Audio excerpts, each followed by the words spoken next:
Una-una, nagpapasalamat po tayo sa ating mahal na Presidente BBM na itong bayan natin ng Pagudpud ay isa sa mga beneficiary ng mga projects ng TCA. Kaya lubos po tayo pasasalamat sa national government, sa provincial government, and sa lahat po na tumutulong na ahensya dito sa bayan ng Pagudpud para ma-establish po natin itong industriya ng coconut dito po.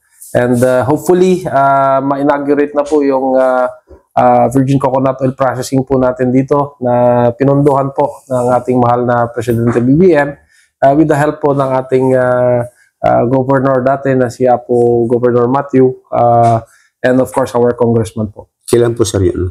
Inauguration? Ang tentative po is sa August, this third week of August, but I don't know if it will push through dahil sa panahon. So, but we're still pushing lahat ng kaya naming gawin para maging matuloy po sana yung inauguration.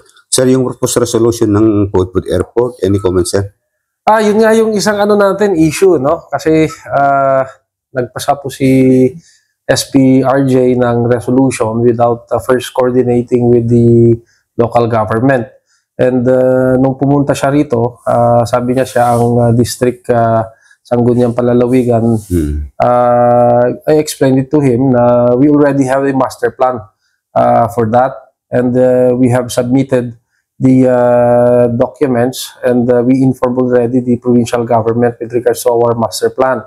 So, best siguro na ipag-coordinate si Apo Sangguniang or si Apo SP na maayos para naman hindi magko-conflict yung na nasa master plan natin at saka yung gusto niyang mangyari sa resolution niya. Yung master plan natin sir, meron na tayong proposed site? Meron po tayong proposed site dun sa sa master plan po natin. And sabi ko nga, na-discuss na natin to before with the provincial government, specifically kay Ma'am Ses po, na initial na po kami to, na-discuss namin. Actually, na-present po namin to before dun pagpunta namin ng Taiwan, itong master plan na to. So, sabi ko nga, para hindi mag-conflict yung resolution ni SP and dun sa master plan, niki-coordinate siya para mas maganda yung kalalabas ng ating development po.